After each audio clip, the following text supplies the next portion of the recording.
Hello and welcome to another episode of the Wellness League podcast. My name is Jenna and I'm one of your hosts. And my name is Ella. I'm also one of your co-hosts.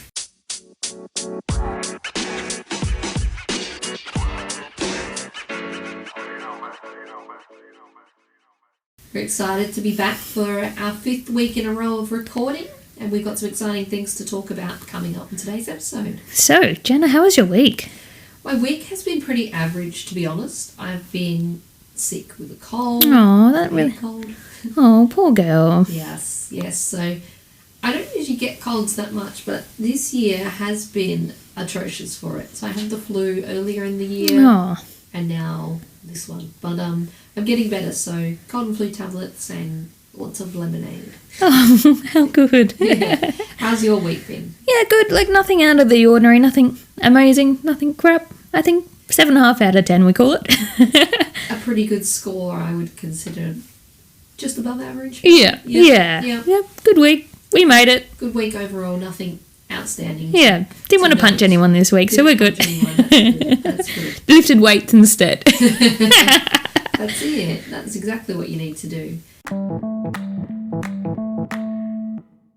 So on today's episode, we are talking about the top 10 things that you wish you would have known before becoming a personal trainer. Well, there's so many. I could write a full list about everything I think I wish I knew. Yeah. But I think if we can give you a couple of tips for people wanting to become trainers or who have recently become trainers to make their experience in the industry a little bit better. Absolutely. That's what we are here for. We're here for.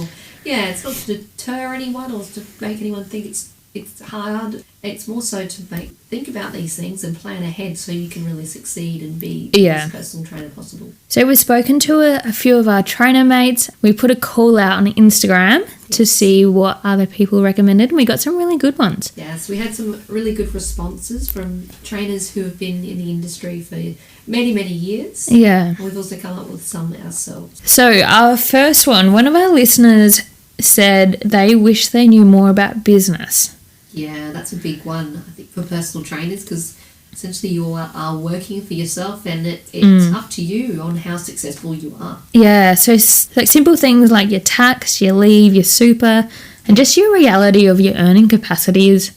Yeah, all the logistics involved. Yeah, really hard. Yeah, and even when it comes to like how to market your business, how to sell yourself, how to keep clients, all of the stuff. Yeah. Running a business in any industry that you need to know. From personal experience, so when I did my Cert 4, it was like a joint package that you do your Cert 4, and then there was also an opportunity to do your diploma of business. Yeah. Which I'm really glad I did, because stuff in there was really quite helpful, and I feel like a lot of trainers, not so much your diploma, but I feel like there should be quick, easy courses for trainers to go and do a quick business course just to learn the basics. If you're not business savvy, business minded, or have a background in it. Yeah, it's quite hard. Having a coach or a mentor is probably super beneficial if you're first going into the industry. Yeah. If you have no idea how to even start promoting yourself and you need that support. Yeah, I think this is also important to have people around you to ask questions as well. Yeah. And also, once you get in deeper, having someone like an accountant or a tax advisor to help you with all the smaller things, that really helps. Things. Yeah. Because then your tax return gets quite complicated too. Yeah, there are some great PT managers that do that for work. So if you're going into a gym and you're going to be paying rent, there's often a PT manager who can be that person, be that support and help you, things that you just don't know and don't think of. Yeah. They can help you build your business up, which is great to have. But then there are a lot of gyms that it's sort of off you go, kind of, you're on your own. Choose your own adventure. Yeah, if you don't have that background or you're not business minded. Yeah, because that goes into the next question. Another listener of the pod sent in, what's some examples of like an employee model that you can go into after getting qualified? Yeah. And so things like going into a gym, some of them have rent models, some of them want you to be an employee, like a casual or like a contract employee, or you go into like a percentage split. Right. Yeah. So they're probably the top 3, I would say. So employee models, you get paid by the award rate. It's usually as a casual personal trainer. Yeah. So there's no sick leave, annual leave or anything like that. You just get paid for the work you do as a casual employee. Yep. often that's going to be a lower rate per hour than if you're working as yourself on a rental model. But at the same time, if you go into something like that, your tax is sorted. Yes. And it makes it a lot easier. It does make it easier. The only downfall, I guess, is your sort of caps of your earning potential. When you're running your own business as a personal trainer, you're either paying rent or you're renting a space in your own studio, which is another thing you could do. Then you can charge what you want per session, and you can increase that as time goes on and you're more valuable and you've got more experience. Yeah, what models have you worked in before? I've definitely done the employee. I've also done a percentage. I didn't do any rental because I was very scared. I don't like the idea of that. Look, it works for some people who know they're going to have a big client base, or you're bringing a client base along with you. Yeah. So you have a good base to start with. Yeah, and the split works well as well. I'd much prefer that. So it might be like, I don't know, whatever it sort of can be negotiated, but it's often like, I don't know, 70-30, 60-40. So that means that if you're charging $100, we'll just do that because it's easy for me to work out. Yep, go math. I'll get $60 and my person that owns the business is taking $40. So that's their cut of it. That works well if you've got less clients. As you start, if you were booked out 40 sessions a week, you're probably better off just paying rent because you have a capped limit on what you're giving back to the business that you're working with. Paying a lot of money back to them out of work that you're doing. So then you'd probably want to negotiate a rental system if that was the case. Yeah, so I've worked in one where I did something like that, and it was alright, but I was very early into becoming a trainer, and it was really quite hard in the gym that I was in to get clients to make it worth it. Yeah. I had to kind of supplement it on the side with running classes as well, which was fine. Yeah. Which is a good way to bring clients over. But I think working in the employee model under a casual rate was a lot easier. There are also some gyms that will do a rental model, but they will, in lieu of rent, you can run the classes or do some admin hours and things like that. Yeah. Which works well if you don't have that many clients. Obviously, if you are a really successful PT who's charging quite a bit per session, per hour, whatever it is, then you doing a, I don't know, whatever it is, $25 class or admin shift is not, the value of that hour and that time, your time is worth so much more if you can put a client in that. So you've got to be mindful of these things. Obviously starting out, just take some of the risk out of it. Yep. But the more successful you get, then those risks, you don't have those risks. Yeah. Look, as bad as it sounds, you really just need to try a bit of everything and just find what's best for you. Because, look, we can say what we think, but it might not be right for you listening. It's going to be different for each person. You might get people who are really outgoing and do quite well with sales and can really promote themselves, and different models are going to suit different people. Of course, yeah. And so it just depends on who you are individually, and to make sure that you read your contracts through properly. Another thing is take your contract to somebody who knows. Get them really read through properly. Yeah, because there could be little things in there you might not know about, like breaking the contract for whatever reason, trying to get out of it, bond holding and things like that. Yeah, you very might true. Not be aware of, who you can advertise to, who you can bring into the gym to trains, all things like that. And another thing, if the people you bring into the gym have to have a membership or they have to pay a casual fee on top of your training. That then limits you to who you can actually advertise to. It's not, for that, I would say, like, promoting out on social media, or if you're using ads even to, like, sort of like whatever state you're in wide, it's not really going to suit. You're going to have to be locally. Another model is that you work online or for yourself. Yep, yeah, of course. So you can be an online PT. That's going to be, I think, having a point of difference and a niche, because there's a lot of PTs and your pool of competition expands to, like, now I'm competing with PTs in all states. I think it's better from personal experience to start somewhere in a gym and then once you get successful or once you feel like you need that next step up, then take it online. Yeah. I think it's really important to go and get that experience on training people one-on-one. Oh, definitely useful to know how to cue people and know how they move and things to look out for, because you don't have to, if you want to jump into straight online, go for it, but it is nice to have that. It's easier to understand. It is, your client. Yeah. That goes to another listener came in and said about form is everything. Yeah. And that they wish they knew that from the beginning to help prevent people Injuries. like with injuries. Yeah. And like cueing them correctly and how important that is to have the client understand exactly what you're trying to deliver. Which can be hard online.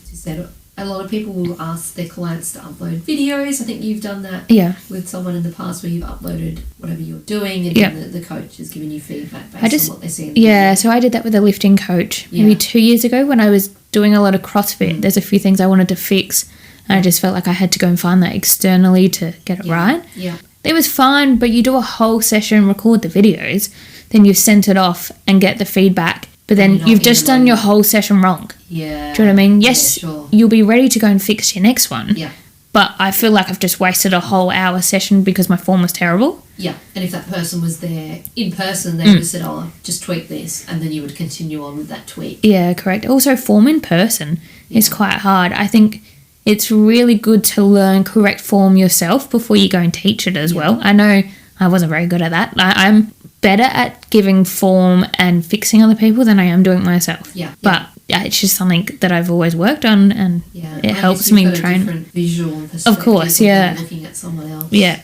But form, very interesting.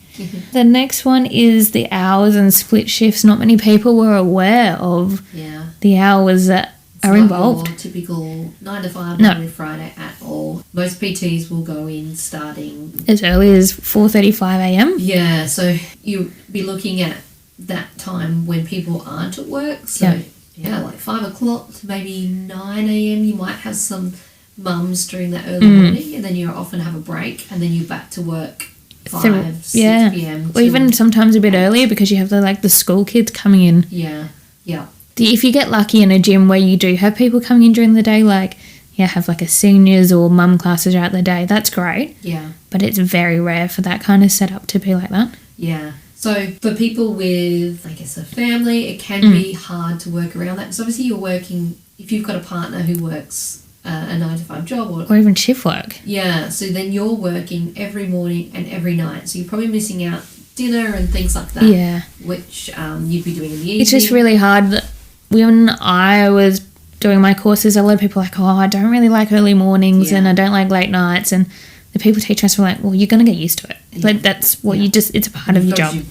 Both initially. As you get further on down the track, you can pick your hours a little better. Yeah. You can say, hey, I only work mornings, and people will probably work around that if you're a high demand PT. Yeah. But at getting started, you kind of just got to work. You got to jump in. You got to dive in deep and take whatever you can get. To be honest, it sounds horrible, but that's just what you have to do. It takes a special person to last in that. It's very easy to burn out if you're not managing your energy correctly. Yeah. So that's something certainly to be mindful of, is making sure you're getting enough rest, doing your own training. It is quite a high career for burnout as well. Yeah. People don't last very long because it is exhausting. Yeah.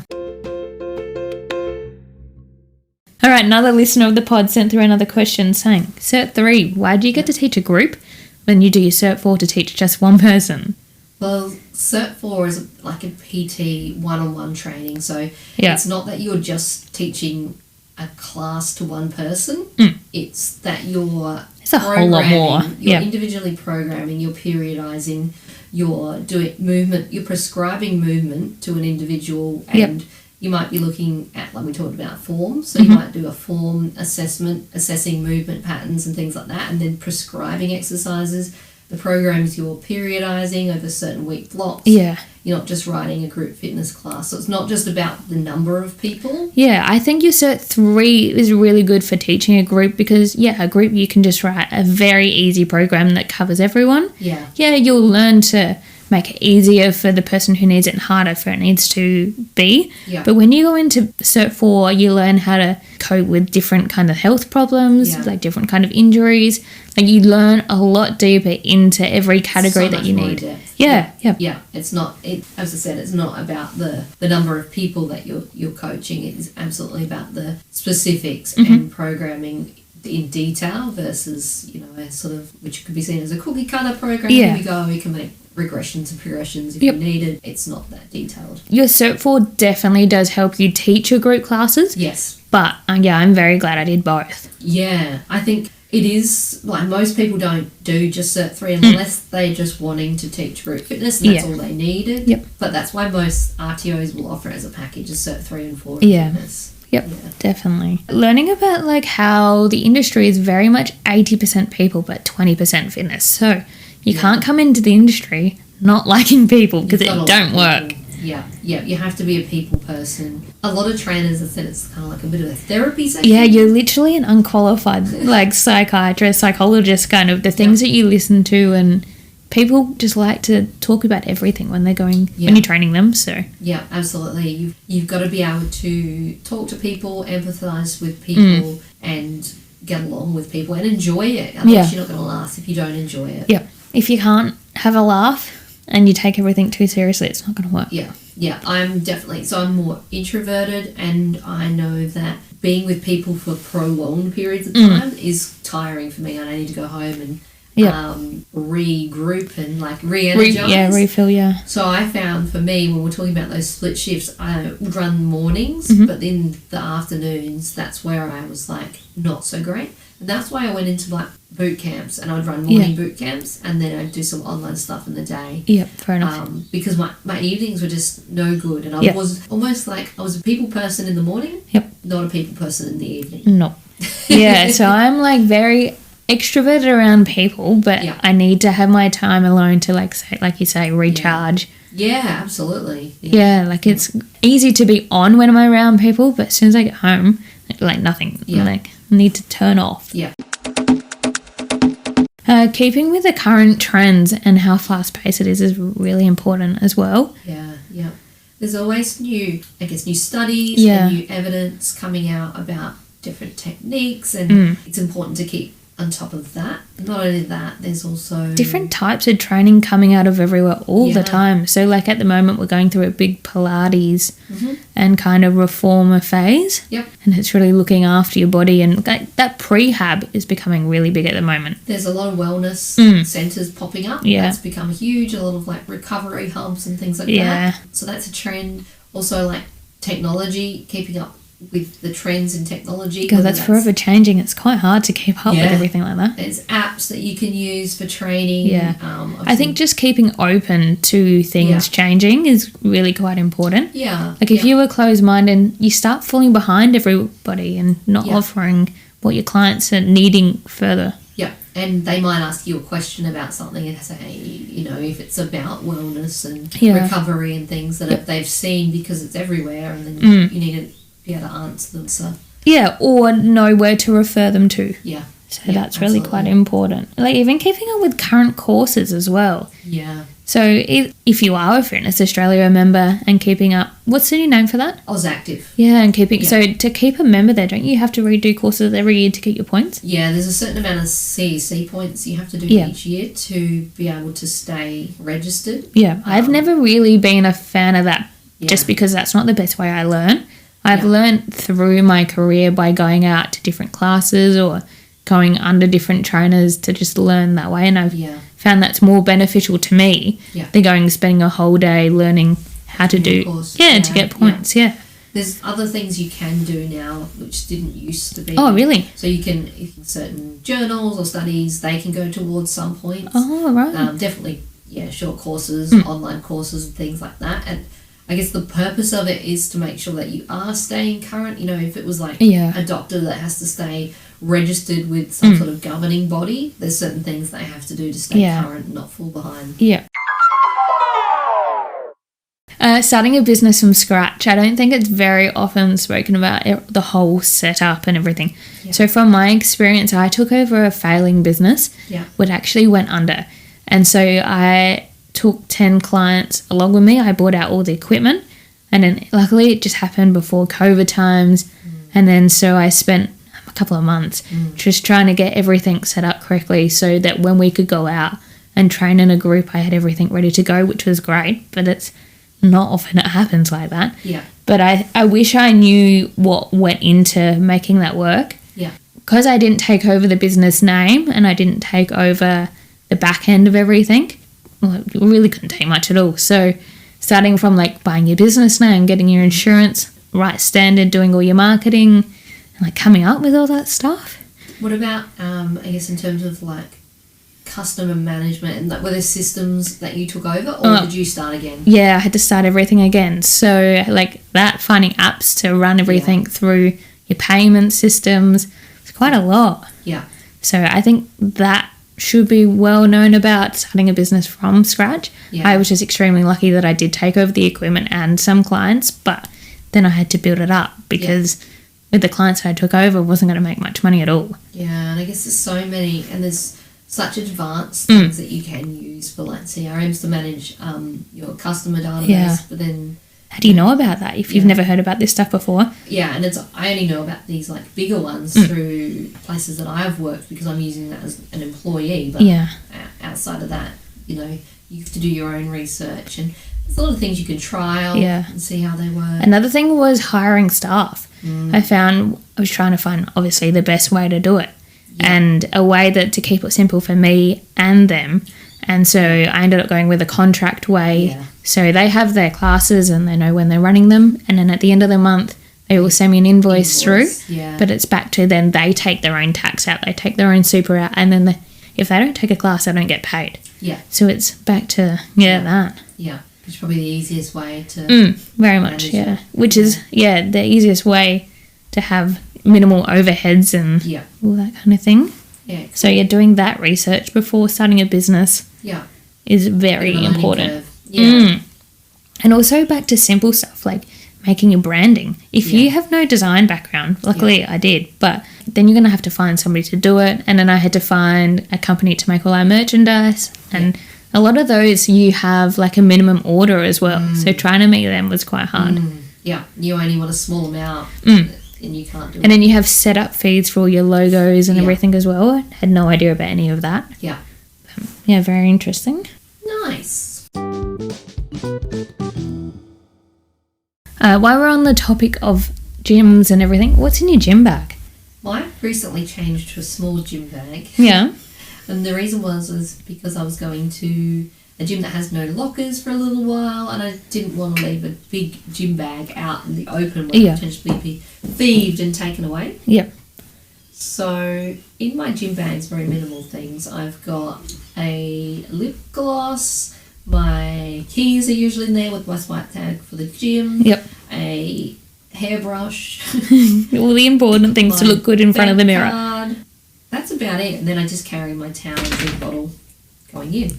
Yeah, fair enough. That's it. Yeah, mine's a little bit more extensive of that just because I do train very different ways. So, like, I have my swimming goggles, my swimming cap. Because I use the same bag for swimming and gym, it just might as well all be in one bag. Yeah. And because I also go from, like, the gym straight to work, so I shower there, so you have, like, your soap and everything that you need, like your hairbrush and stuff. Yeah, because you get ready at the gym and all of that, And then, because I used to be a CrossFitter, every once in a while I like to use my knee sleeves, my hand grips, and like my lifting belts. Oh, that's in there. Yeah. And obviously some snacks in case you need something. And all the other stuff, like your keys and everything, and your phone. Oh, and don't forget your headphones. Ah, yes. Very important. I'll definitely bring those. What do you listen to while you're at the gym? A bit of everything. It just depends on the mood and what. Yeah. Sometimes I even listen to a podcast. I started listening to a podcast while training. You know how good I like. Yeah. Can take your mind off things. You're like learning while lifting. Yeah.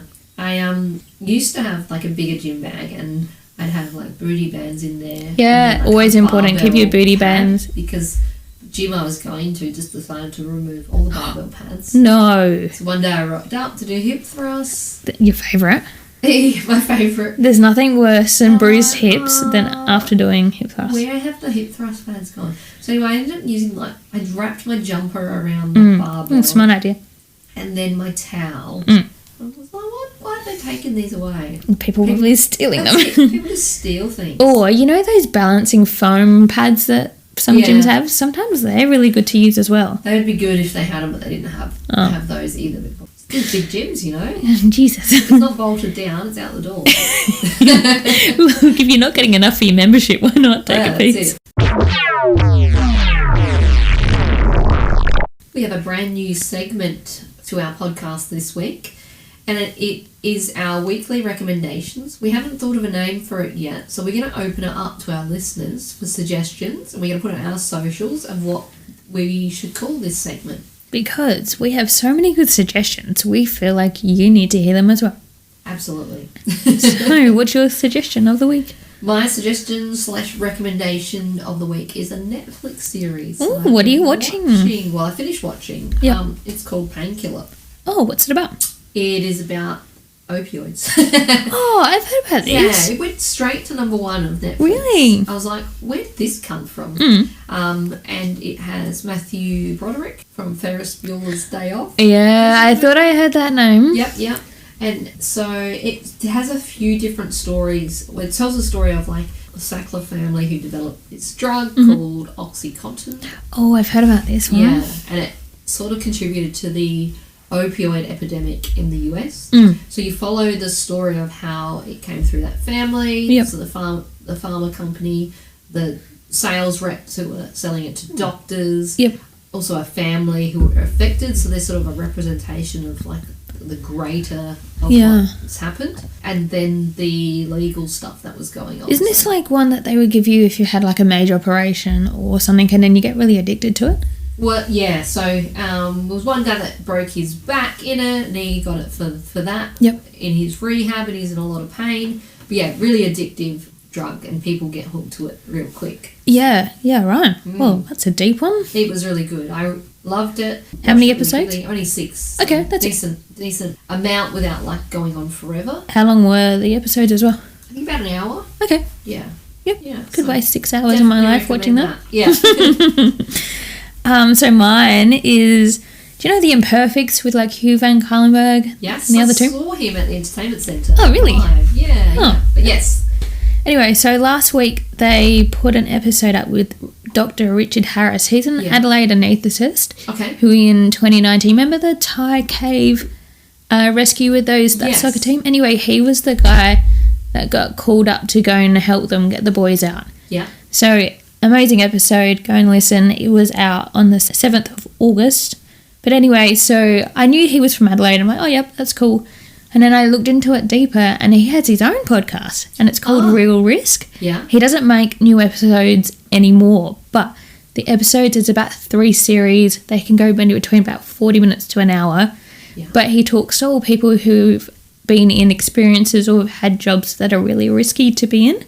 Cool. So people like very big wave surfers, or had been a foreign correspondent. Hugh Remington? He used to do all the foreign correspondence for the news in the war zones. Yep. Also, he had Jill Hicks on. Remember the lady who was in the subway? She was actually from Adelaide too. And she moved to London and was in that subway bombing. Oh, I remember the subway bombing. But back in 2005. Yeah. I remember this, and I was only like 7 years old that year, and I remember that being such a huge thing. And she was talking about, just happened to be this day, she'd been out late the night before, but every day she had the exact time she would leave home, get on the subway and everything to get to work, and she was always early. And this one day she was running late. Yeah. And how it all unfolded and what she learnt from it and where she went forward. Very interesting. Okay, cool. I'll give that one a listen. Yeah, good one. And now it's time for PB and PW time. PB and PW. So, do you want to start? Oh, my PB of the week is a pretty funny one. Okay. So, like those iRobot, like vacuum and mops? Yes. I bought it when I moved in my house, like Black Friday sales, maybe 2 years ago. Anyway, I used to use them all the time, and then with the moppy parts needed replacing and the filters. Yeah. And I found they were like really expensive to swap. And so I've just left it probably since January and forgot about it. Anyway, I went on Amazon the other day. They had like a 10-pack of them for like $20 for both. Nice. And so I ordered them this week, and now they're back moving again. It's so nice. That's on. Just to like help me with the cleaning. Yeah. Because there's a lot to do when you run a household. Yeah. So mine goes off every day, 7 days a week. At 9 a.m. he does a vacuum. His name is Elon. And Monday, Wednesday, Friday does a mop. Oh, nice. It's great. Yeah, a really good recommendation. Not sponsored. Would like to be sponsored, but we're not. What's your PB before we go bad? What's your PB of the week, Jenna? My PB of the week, after not having a great week, Mm. but the PB would be getting a Pilates reformer hire. Oh, that's exciting. So, but that means that I'm going to finally sit my exam and Yep. finalise my Pilates instructor's course. How good. Yeah. And nice to be able to use it at home as well when you can't make it to the studio. Yeah. I've been doing a few classes on the TV, so I put the TV up in the spare room there.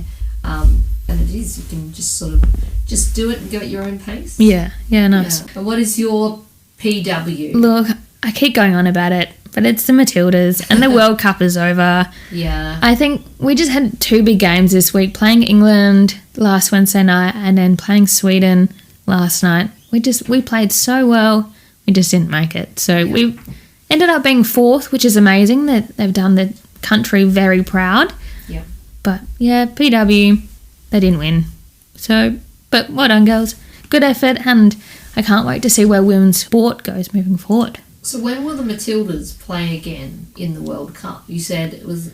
Oh, so we have the Olympics next year. Okay. And then the next female World Cup is in 4 years' time. Crazy. But I feel now that I have to go and find like an English Premier League female team to go and follow. Yeah. Because I just want to keep watching. It's been such a good month of watching lots of soccer, and I'm really into it. You're going to have to get KO. No, it's actually not on KO. It's on Optus Sport. Oh, there you go. Yeah. I'm not one of the Matildas fans who just jumped on it. I've been watching them for years, but since that's the Australian team, they don't play too often, and this is coming up to the season now where they go back to their local teams. So, exciting times. More sport. So my dad loves watching soccer. Yeah. And I think like our families obviously have similar background where they're from. Yeah. And soccer's a huge thing. Yeah. Not that I've jumped on, but Dad does. You're a social media supporter. Yeah. You just see the score at the end. I just see the end. Yeah. You don't go 90 minutes of struggle. No. Well, when we played England the other night, it ended up being 120 minutes because they had 2 lots of 15 minutes extra time. Yeah. And then it went to penalties, and everybody in the country was sitting. Longer. Yeah. Because it was a final that they were going into, one of them had to win. Oh. And so going into penalties, the whole country was sitting on the side of their seat. It was stressful. Whereas like an AFL game, it doesn't matter. Once the thing goes, the end siren. Yeah. So, unless it is finals, I probably have a bit of extra time, but it's rare that kind of happens. Yeah. Interesting. And your PW? My PW of the week is I've got a couple of matters of personal problems. Well, I guess a couple of matters that I've got to address and potentially not cause conflict, but it's something you need to sort them out. Yeah, I have to like voice your opinion. My concerns and speak up for myself. Otherwise, I'm going to continue to put your big girl pants on. I know, I don't want to. Okay, so there's a meme that is about relationships, and it's about having someone who will. So if you're, for example, in a restaurant, I'm absolutely butchering this, but here's the scenario: if you're in a restaurant and you're with your partner and you order dinner and your potatoes don't come. I'm not the person that says, excuse me, my potatoes didn't come. Well, this is why we're friends, because I need my potatoes, and I'll ask, where are my potatoes? And I'm usually like, can you ask them where my potatoes are? And I'm like, I can ask. Because I don't want them to feel, I don't want the waiter to feel like they made a mistake. And I don't like people to feel uncomfortable. And then I would rather just sit there and not have my potatoes than them feel like they've done the wrong. I don't think you need to be rude about it. I just think there needs to be that friend who goes, excuse me, can I have my potatoes, please? Yeah. But then that person goes, oh no, I'm so sorry. And then they feel bad, and I don't want to make someone feel bad. But potatoes are life. So that's where I'm at with like a couple of things. The things are causing me pain in my life that I'm just sitting there just taking because I don't want to be the person that rocks the boat and asks for the potatoes. Well, I can't help you with the things that you're going through, but I will be here to eat your potatoes with you. That's it. And when you get them all fixed, we'll share those potatoes. And it's something that I probably need to practice and then I'll get better at. Yeah. I'm imagining that, like... You know what? Do it. It's going to be uncomfortable. Do it for the potatoes. But you got to do it. Or you're not going to get what you want in life. Yep, exactly. Well, for example, the potatoes, something's going to happen to them before they become perfect. So you got to work on it to make yourself crinkle cut. There's a task, like it was in the How to Be Confident book with James Smith, who's a PT, and one of the things he put in there is to like flex and like your confidence muscle to become stronger and be more confident. That here is a little thing for you to do. That next time you're out ordering a coffee, just say to the barista, "Can I please have a 10% discount?" Oh, how uncomfortable is I would never do that. No. But you know what? Another thing is, next time you go get coffee, give them a fake name. That is so hard to do, but it makes you think on the spot. My old housemate used to give him a fake name because he had a European name that wasn't very common. And it was hard to say? Yeah, so he just gave him a different name. So then I only do it when I'm away or somewhere where I know that I won't be coming back to, but it really makes your brain work. I would be worried that they A, know who I am, or B, someone that's standing in the line knows who I am, knows my name. It's like... No, this is why you do it on a place that you're probably not going to come back to. Or interstate or something. So, I mean, if I go down to my local coffee shop in North Adelaide, potentially people around everywhere, and I'm like, yeah, my name's Jane. Hang on a minute. I follow this chick on Instagram. Her name ain't Jane. So, yeah, that's an interesting little challenge if anyone wants to go in a coffee shop and ask for a 10% discount just randomly. Let us know how you go with that. We're not doing it. No. Listeners, let us know how you go with that. I make my own coffee. I don't need to go to a barista. He did it. Because he wrote it and was like, oh, I've got to actually do this now. Otherwise I'm going to be a bit of a hypocrite. And he asked her and she was like, sorry. And he said, oh, I can have a 10% discount. Yeah. And then she just gave him a rewards card and said, oh, if you after the 5th coffee, you get a free one. So there's your... good enough. It's not like the end of the world. It's 100% discount after buying 5. Well, you kind of bought 5 of them, though. Yeah, but then you get a 100% discount on your 6. You're not winning. Yeah, but that's more than a 10% discount over your last 5 coffees to get a 100% discount on your 6th one. I guess. Or you'd only get 50% off if you got 10% off on 5 coffees. Each one? Yeah. It's cheaper to get the 6th one free. I still think the coffee shop winning with the dollar per little bit of almond milk. But make sure it's Oatly. Oh yeah, oat milk. So what have we got coming up in the next couple of weeks? So next week we're interviewing me. Yes. So if you want to know anything about me, send through a question. We'll put a question box on the pod page this week. Ella's obviously interested in CrossFit and swimming, and she's done triathlons, and she's got a business. But like a boot camp business, and she's been to university. So if you've got any questions related to any of those topics, let me know. Yes. And then we've got a few trainers coming up. Yeah. Exciting times. We do. We've got we're going to have the male trainer come in who is going to speak to us about his perspective on females training. Lots of things, a lot of expertise. Yeah. Lots of knowledge bombs. So anything you would like to know further, let us know and we'll have a chat about it. Yeah. But thank you for joining us. We hope you have a lovely rest of your week. Have the best rest of your day. Enjoy the rest of your week and see you next Wednesday. Bye. Bye.